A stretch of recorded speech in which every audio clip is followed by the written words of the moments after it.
I moved my grandma's entire fortune into a secret trust. Then my family tried to steal it to pay off my. When my father texted me on a rainy Thursday afternoon, asking me to be at the house for a family discussion that Saturday, I already knew what it meant.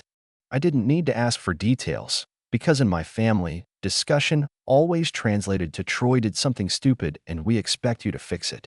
I was 38, financially independent, emotionally exhausted, and frankly too old for another performance of the same old play. And yet, even knowing all that, I stared at the message longer than I should have, weighing the pros and cons of simply pretending I never received it. It was the same knot in my stomach that had followed me since childhood, the one that formed whenever my parents pretended their favoring my brother wasn't deliberate, or that their silence about my accomplishments wasn't intentional. I didn't respond right away.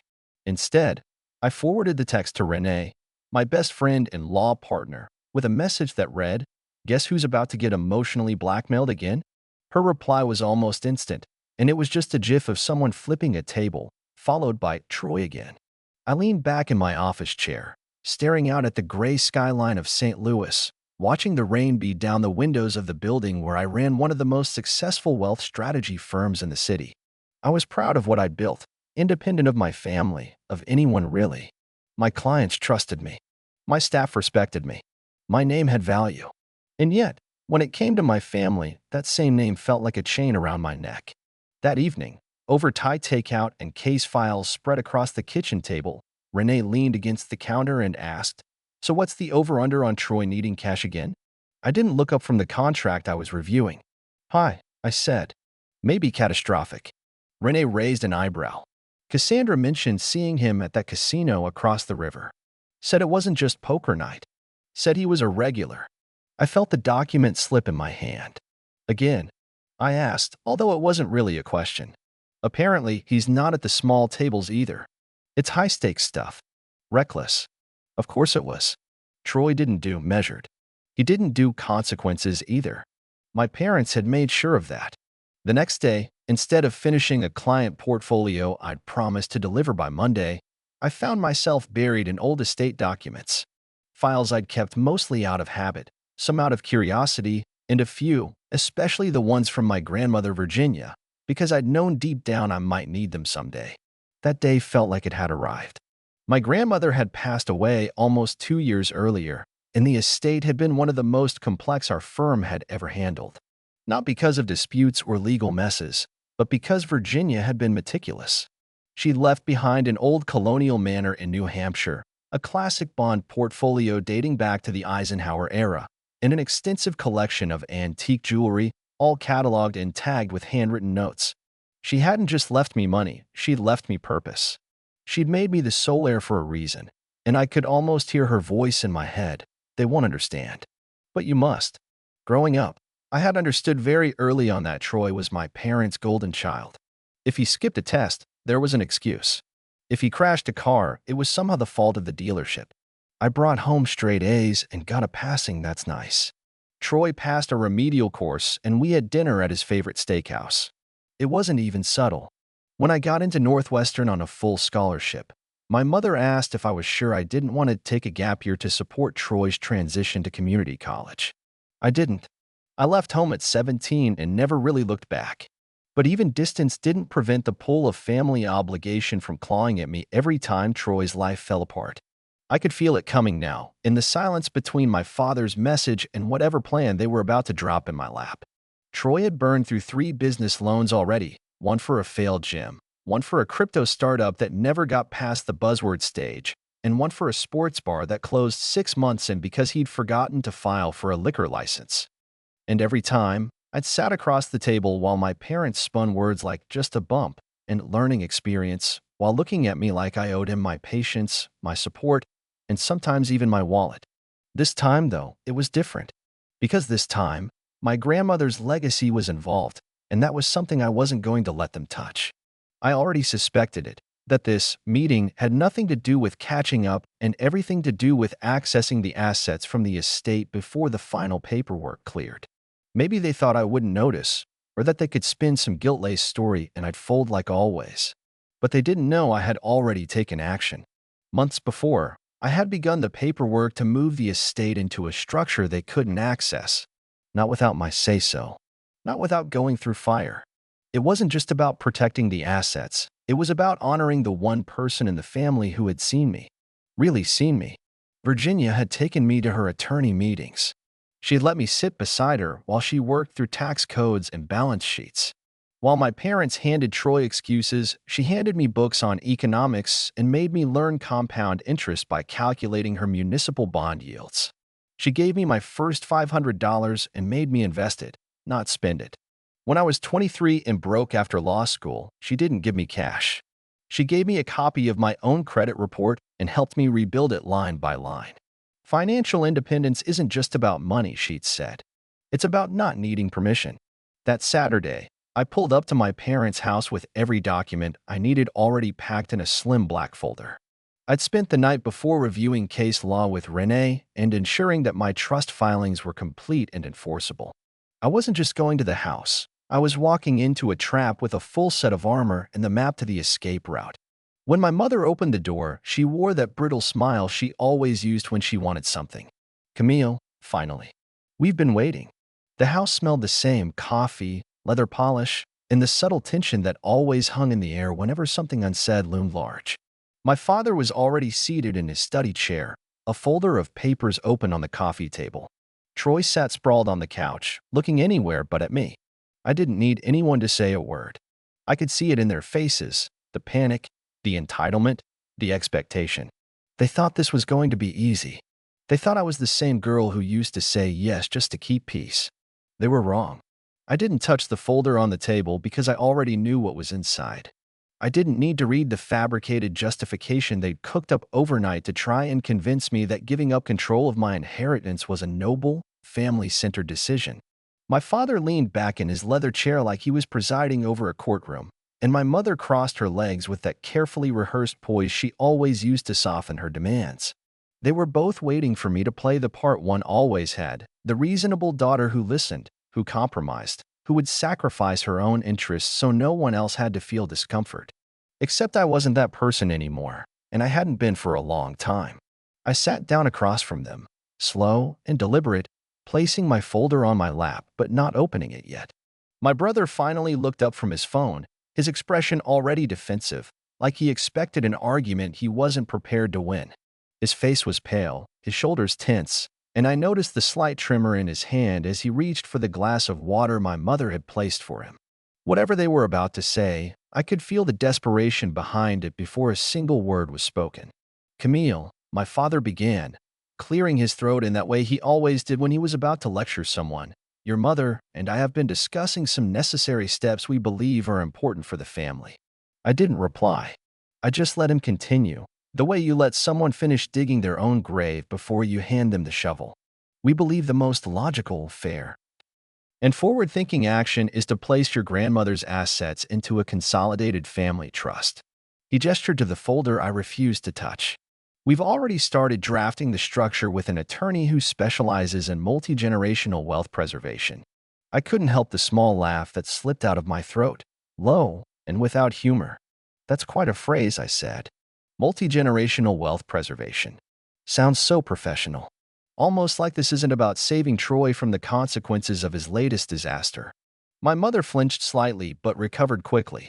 "Sweetheart," she said, voice soft like always when she was about to lie, "this isn't about anyone's failures. It's about ensuring the family legacy isn't fractured." "No," I said, more sharply than I intended. "It's about control. And about access to money you never earned, and that Grandma specifically didn't want in your hands." That stopped them both for a second. My father's jaw tightened, and my mother's mask slipped just enough for me to see the flicker of resentment behind her practiced concern. "You don't understand the pressure we're under," she said after a beat. "Your brother's made some unfortunate choices, yes, but he's still family, and his situation is serious." Troy finally spoke, his voice low and flat. "They'll come after me, Camille. These aren't just credit cards or casinos anymore. I owe people who don't file lawsuits, they make examples."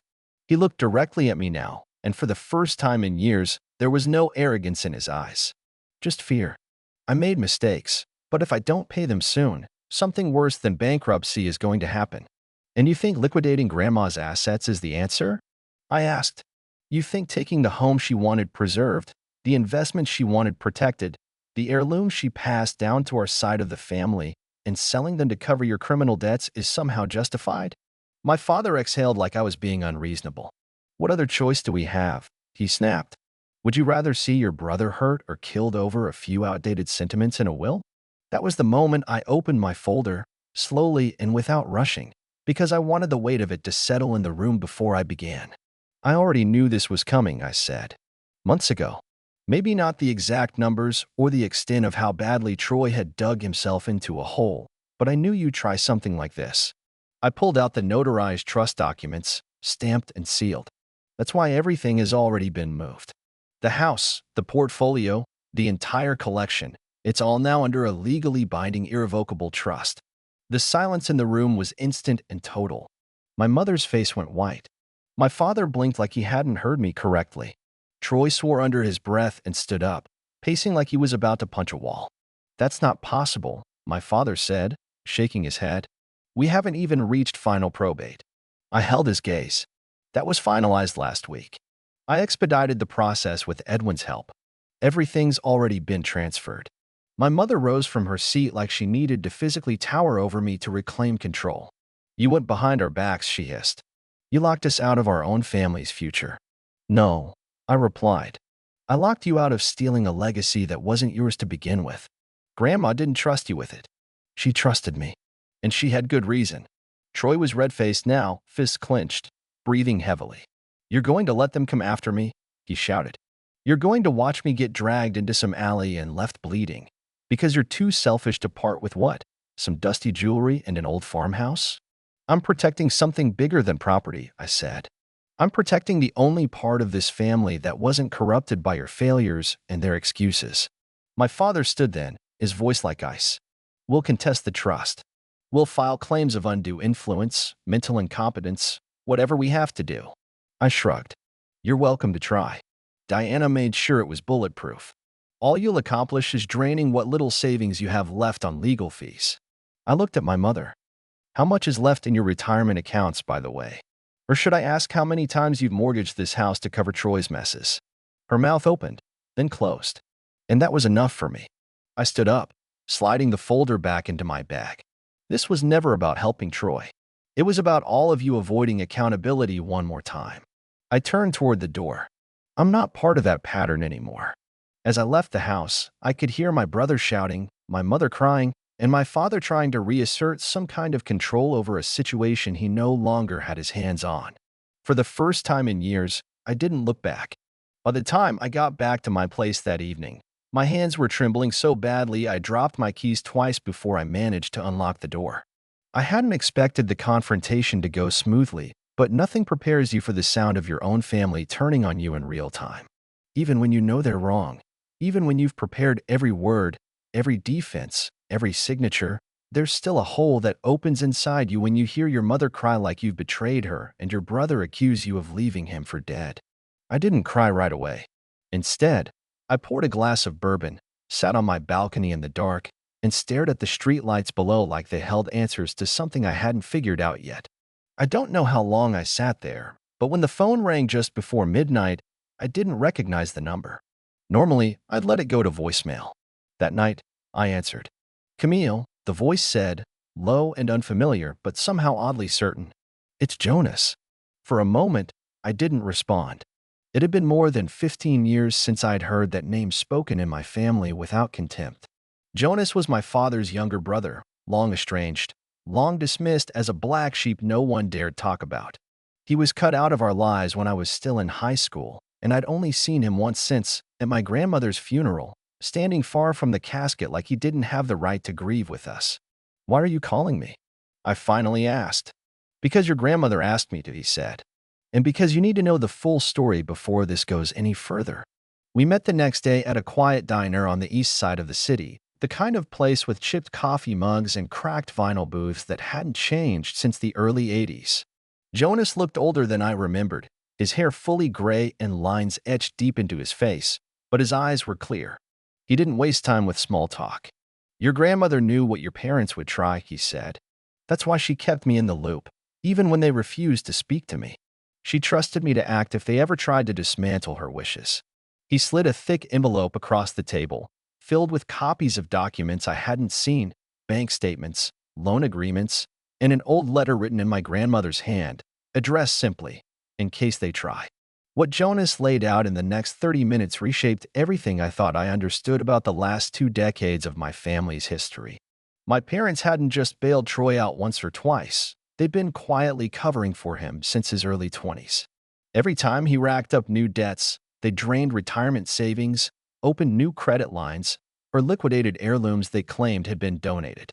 They'd refinanced their house 3 times, borrowed from distant cousins, and even sold off parts of my grandfather's coin collection, items I'd been told were still in storage.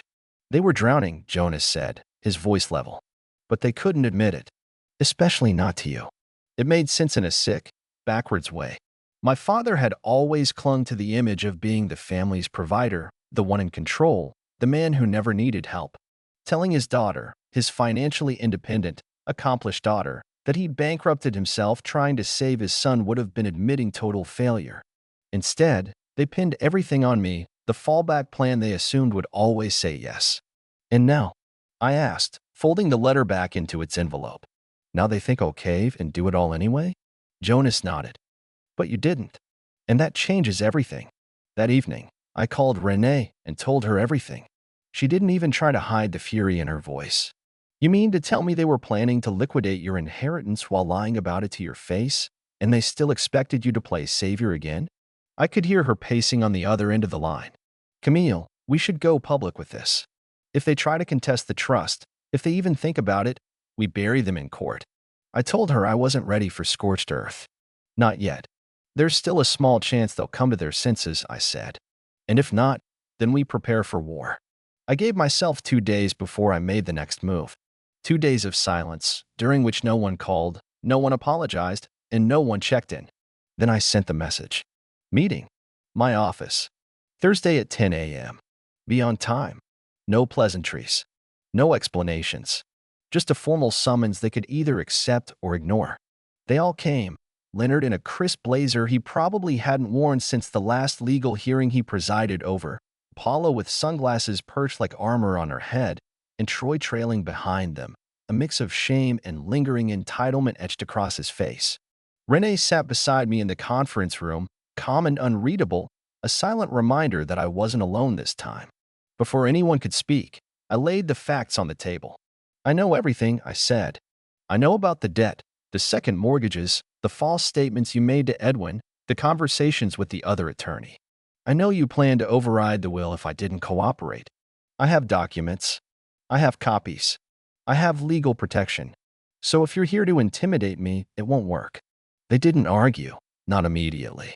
They looked stunned, like they had honestly believed I wouldn't dig, wouldn't fight, wouldn't dare defy the unspoken rule that Camille always cleaned up the mess. "What do you want from us?" my mother asked, finally breaking the silence. Her voice was softer now, no longer angry but defeated. "I want the truth," I said. "And then I want an agreement." I turned to Troy. "Tell me the real number. No lies. No deflection. How much do you owe, and to whom?" He hesitated, glancing at our father. "Tell her," Leonard said quietly. "You owe her that much." Troy's voice cracked when he spoke. "About 460,000, he said. "Not all of it to legal lenders. Some of them, they don't wait long." Renee didn't flinch. Neither did I. "You need rehab," I said. "Impatient, no negotiations. I'll pay for that out of my pocket, not the trust. If you complete it, I'll help you restructure your legal debts. But any money that disappears to shady collectors? That's your burden to carry." He nodded. "Just once." And it was the first time I actually believed he might mean it. To my parents, I offered less. "Your finances are your responsibility now. I'm not bailing you out, but I'll help you plan. Renee will set up meetings with counselors. You downsize, you restructure, you survive like the rest of us do. But this," I pointed to the pile of documents, "this is the last time I'll allow you to mistake love for obligation." They said nothing at first. Then, finally, Paula whispered, "We never meant to hurt you." I didn't answer, because I didn't need to hear apologies. I needed action. As they left my office, one by one, I sat back in my chair and let the silence settle around me. This wasn't over. It might never be over. But for the first time in years, I was no longer bracing for the next crisis. I had drawn a line, and I wasn't crossing it again. The following week moved slower than I expected, like time itself was holding its breath. Every morning, I woke up with the dull weight of uncertainty pressing against my chest, unsure if I had finally ended the pattern or just ignited a slower burning disaster. I didn't hear from my parents after the office meeting. Not a single message, not even one of my mother's infamous guilt-laced voicemails she used to send after every disagreement. It was like the air had been sucked out of the family group thread, and for once, no one rushed in to fill the silence. Troy, on the other hand, surprised me. He texted me 3 days in, said he'd checked into the treatment center we'd discussed, then followed it up with a blurry photo of a modest room and the words, "Day 1." I didn't reply with anything emotional. I just wrote, "Good start. Keep going." On Friday, I got a call from Renee during lunch. Guess what I found while reviewing the trust's asset statements, she said, her voice laced with cautious intrigue. I stopped chewing my salad. "Please don't say something terrifying." She laughed. "It's not terrifying. More like fascinating. Your grandmother kept an entire category of the portfolio off the general record." That got my full attention. "What do you mean?" I asked, already opening my laptop. "A private investment ledger tucked in the back of her personal safe. Old real estate shares, a few foreign bonds, and a series of personal loans she issued herself. And one name shows up more than the others." I felt my stomach turn. "Who?" There was a pause. "Jonas," she said. I leaned back in my chair, absorbing the unexpected connection. Virginia had continued supporting her youngest son even after my parents had cut him off entirely, had hidden it intentionally to protect both of them from backlash. And yet, he never told me. I called Jonas that evening and asked him directly. He didn't deny it. "She believed I'd repay her in my own way," he said. "I've kept an eye on things, like she asked. But I didn't want your help. I didn't want you to feel like you owed me anything." His voice was steady, but I could hear the emotion underneath. "You were the only one she trusted to finish what she started." That weekend, I drove up to the Vermont property for the first time in months. The restoration crew had just finished the work, and stepping into the old house felt like walking into memory itself. Everything smelled like cedar and old books. The floors were sanded smooth, the beams polished, and the original fireplace now safely reinforced but untouched. I walked through each room slowly, touching the frames, pausing at the windows, hearing echoes of summers spent here reading by the porch and cooking in the too-warm kitchen with Virginia. Her presence lingered in every corner, as though she had simply stepped out and would be back any minute. Upstairs, in what used to be her private study, I opened the antique desk and found a sealed envelope with my name on it. It wasn't marked urgent or read upon death. Just my name, in her handwriting, as though she knew I'd find it only when I was ready. I opened it slowly, careful not to tear the corners. The letter was short, only a few paragraphs, but it hit harder than anything I'd read in years. "If you're reading this, Camille, then you've done what I hoped you'd have the courage to do. You protected not just the assets, but the values that built them. Strength, discipline, self-respect. These are not always rewarded in families like ours, but they are always necessary. I never expected you to carry everyone. I only hoped you would stop letting them pull you under. Legacy isn't about blood, it's about character. You've earned both." I read it 3 times, then folded it again and placed it back inside the desk. There wasn't anything else I needed to hear. That evening, I made a fire in the hearth and opened a bottle of wine I'd been saving since my 35th birthday. I sat on the porch, watching the fog roll in through the pines, and realized for the first time that I wasn't waiting for the next phone call, the next demand, the next betrayal. I was just existing, in a space that finally belonged to me alone. No expectations, no manipulation, no debt of loyalty owed to people who had traded my trust for convenience. 2 weeks later, I received a formal letter from my father's attorney, clearly an attempt to rattle me into submission. It was a poorly constructed argument alleging undue influence over my grandmother during her final year of life. Renee read it, rolled her eyes, and filed the necessary response. "They're grasping," she said. "This won't go anywhere, and they know it. It's theater, not strategy." Still, the fact that they went there at all confirmed everything I had feared. They weren't going to walk away with dignity. They would drag this into the ground before admitting defeat. And that was fine, because I no longer needed their approval. I had the truth, the law, and most importantly, control. A month later, Troy finished his program. He sent me a voice message instead of a text. His voice sounded clearer, more grounded, though still hesitant. "I don't know what comes next," he said. "I'm not asking for anything. I just wanted you to know I'm trying. And I'm sorry." I listened to the message twice before replying. "Keep going. That's all I need from you." My parents, however, stayed silent. Not a word. Not even after the trust case was dismissed and their motion officially denied. They'd lost, and instead of owning it, they chose to vanish into pride and bitterness. I stopped wondering when they'd apologize. I knew now that waiting for it would only keep me chained to the past. In late September, I hosted a quiet dinner at the Vermont house. I invited Jonas, Renee, and tentatively Troy. He came, wearing a plain shirt and bringing a pie from a roadside stand, saying he still wasn't much of a cook. We ate on the porch as the sun set over the hills, the air crisp with early autumn. It wasn't perfect, but it was peaceful. For once, there were no accusations, no ultimatums, just a group of people trying to exist without hurting each other. And maybe that was enough. After they left, I stood alone in the old hallway, looking at the portrait of Virginia that hung above the staircase. I thought about everything I had nearly lost: my peace, my power, my purpose, and how close I had come to letting guilt rob me of all three. But not anymore. I had drawn the line, and no one would cross it again. Winter arrived early that year, blanketing the Vermont property in a quiet, persistent snow that seemed to hush everything it touched. I had never experienced silence the way I did out there, away from the city, away from my parents' passive-aggressive texts, and away from the version of myself that used to apologize for things that weren't mine to carry. The house had become more than a property. It was a boundary I could see and feel, a place where I could exhale without bracing for impact. I spent the colder months finishing the archive Virginia had started, a complete inventory of the heirlooms, documents, letters, and photographs that had shaped 4 generations of women who fought for their dignity in a family that rarely valued it. Troy kept in touch, though sparingly. Every few weeks, he'd call with a short update: how he was managing, how hard the cravings still hit, how he had joined a support group that didn't feel fake. There was no drama in his voice anymore, no inflated plans about the future, just a man trying to survive 1 month at a time. I didn't forgive him entirely, but I began to believe in the possibility that he could change, and maybe that was enough for now. As for my parents, the silence stretched so long it started to feel permanent. They hadn't tried again, hadn't reached out since the court's final rejection, and I suspected they were still trying to figure out how to exist in a world where they no longer held financial or emotional power over me.